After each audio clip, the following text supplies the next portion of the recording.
Welcome to our sixth class on the spiritual disciplines. Let's start with a quick review. Last time, we explored the spiritual disciplines of simplicity and solitude. These disciplines help us declutter our lives. The discipline of simplicity trains us to focus on where our true security lies, putting our material possessions in God's perspective. This helps us discover we are valued for who we are and not for what we produce or own. The spiritual discipline of solitude trains us to know that we are not alone. When we practice solitude and silence, we are more able to tune into God's still small voice and know that we are loved. Today, we'll turn to the last spiritual discipline we'll explore in this class, the discipline of service. The Gospels record several instances where Jesus' disciples argued about who was the greatest and who would have more power. We can understand this feeling. Today, most people realize they aren't going to be the greatest, but we sure don't want to be the least. Jesus responded to his disciples with a different vision of greatness and power. He not only taught about serving others, but one of his last actions was to demonstrate what that looked like in the most mundane way. We read in John chapter 13. So Jesus got up from the table, took off his robe, wrapped a towel around his waist, and poured water into a basin. Then he began to wash the disciples' feet, drying them with a towel he had around him. The world is preoccupied with the question, who will rule? Will we be ruled by the scepter, representing power, or will we be ruled by a leader who serves, represented by the towel? Jesus' answer was definitive.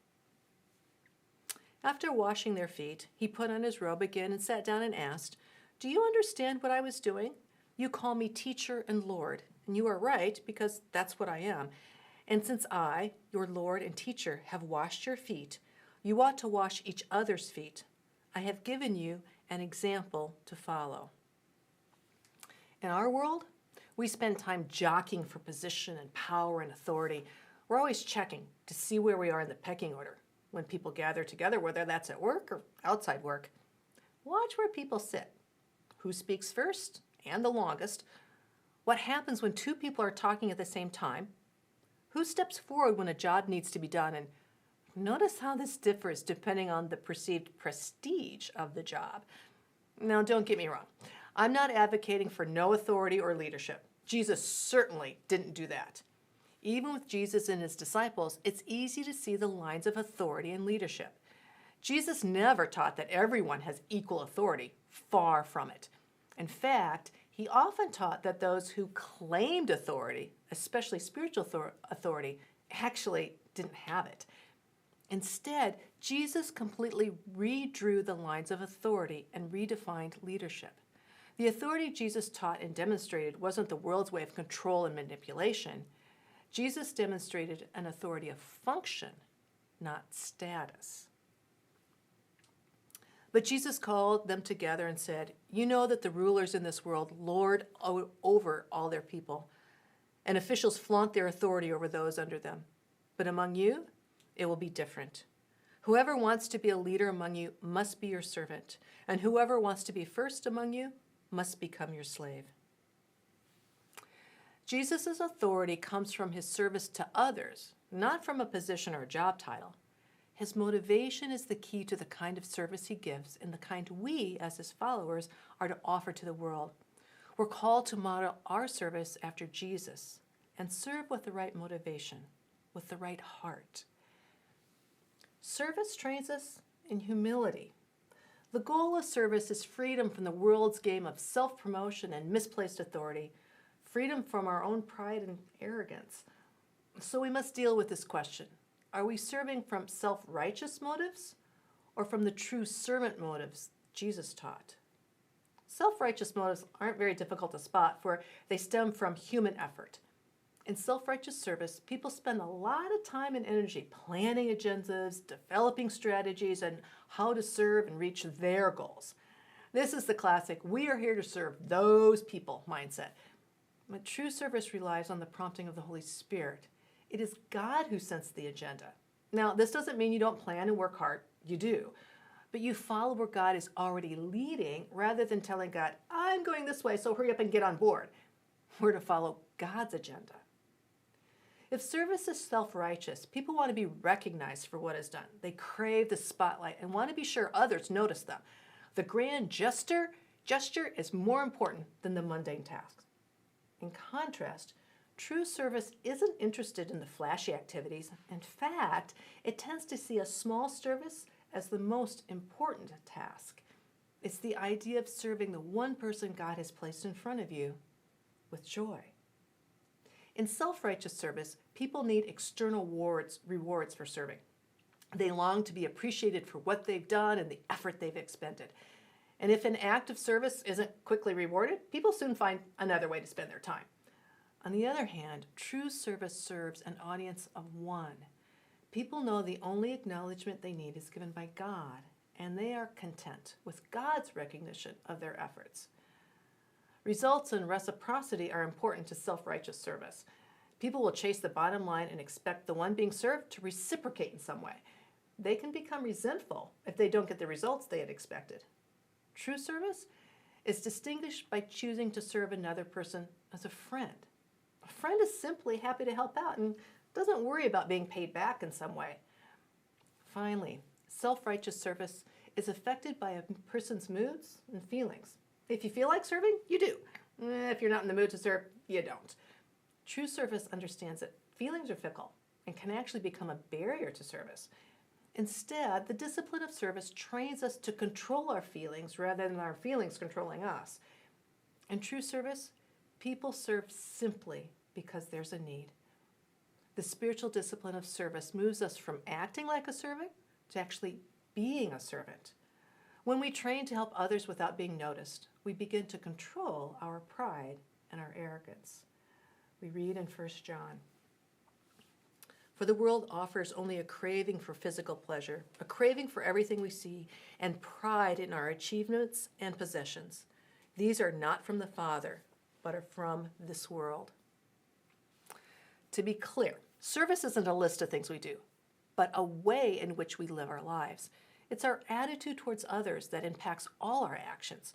It's a discipline that offers training opportunities nearly every moment of the day as we interact with the people around us. For example, one type of service is called the service of small things, or what I call the life is in the details. Think about your daily life, your family, your friends, your work. There are countless chances to serve another person. A clear model is the life of Tabitha. We read of her in Acts. There was a believer in Joppa named Tabitha, which in Greek is Dorcas. She was always doing kind things for others and helping the poor. Tabitha embodied kindness by helping others. In her case, Tabitha made clothes for widows, the least powerful people in her society. In our contemporary world, Mother Teresa understood this and is quoted as saying, "Not all of us can do great things, but we can do small things with great love."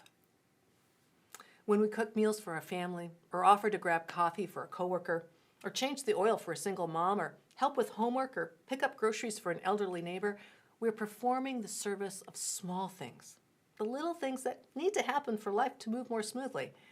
And then when we do them with great love, rather than grudgingly or with resentment, we practice what Jesus taught when he washed his disciples' feet.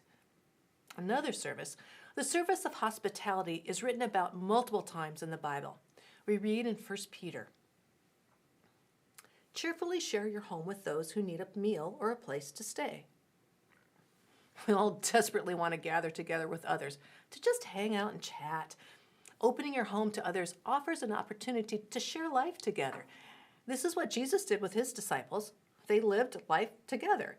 And remember, it doesn't have to be elaborate. If you want to get out the good china and crystal, do, but realize paper plates might be better if it means you aren't stressed out and actually enjoy spending time with your guests. There is a powerful service of listening, or what is sometimes called the ministry of presence. This is exactly what it sounds like. Serving by simply listening and being present. You would think this is easy, but let's confess that we tend to listen just enough to begin to formulate our answer or offer advice or suggest a fix to a problem. In the Old Testament, after Job suffered horrible losses in his life, his friends came to be with him. They had it right when they just sat quietly with Job in his sorrow. When they saw Job from a distance, they scarcely recognized him. Wailing loudly, they tore their robes and threw dust into the air over their heads to show their grief. And then they sat on the ground with him for 7 days and nights. No one said a word to Job, for they saw that his suffering was too great for words. When Job's friends opened their mouths and tried to explain and fix things for Job, that's when they got into trouble. Now, if you shy away from being with others in their sadness because you don't know what to say, that's perfect. Don't say anything. Just sit with them and listen. A service that I believe our world desperately needs right now is the service of common courtesy. These customs are found in every culture and are a way to acknowledge the humanity of one another, to recognize each person is made in the image of God with intrinsic value and who is worthy of respect. So the common courtesies of please and thank you, of offering to allow someone to go ahead of you in line, showing up on time when you said you would, are all important, for they show you value the other person and your relationship with them. Now, there are some in our culture who want us to believe being courteous is hypocritical and meaningless. That is a lie. It is arrogant and self-centered to be rude and crude, and not how Christians are called to live. We are reminded in Titus. They must not slander anyone and must avoid quarreling. Instead, they should be gentle and show true humility to everyone. Common courtesy affirms the worth of others. If Jesus died for them, you can at least be nice to them. And finally, a related act of service that I think is sorely lacking in our world is the service of guarding the reputation of others. And this is not a new directive. It's one of the 10 Commandments. You must not testify falsely against your neighbor. Luther explained this commandment in his small catechism when he wrote this. We should not lie about, betray, or slander our neighbor, but excuse him, speak well of him, and put the best construction on everything. My mom boiled this commandment down to, if you don't have anything good to say about someone, and in my case, it was usually my little brother, then don't say anything. Our reputation, or our good name, is how we move in the world, and a damaged reputation can be poisonous. A generous service to another is to guard their reputation, to assume positive intent, and to refuse to be a part of others damaging it. This service has a deep and lasting effect on the person as an individual and on the relationships we have in our society. Jesus modeled the spiritual discipline of service by taking up a towel and washing his disciples' feet. This discipline, which is love in action, brings joy. All we need to do is pray for God to show us the person we can serve today. Some important takeaways from today. The spiritual discipline of service trains us in humility. The goal of service is the freedom from our misplaced pride and arrogance. I'd encourage you to download the additional resources on the web. They contain discussion questions and ideas to help you practice the discipline of service this week. Thanks for joining us. This brings us to the end of our Introduction to the Spiritual Disciplines class. I pray you understand more about how to put yourself in a place where God can train you into becoming more and more like Jesus as you pursue him with all your heart, mind, soul, and strength. And as always, keep the faith.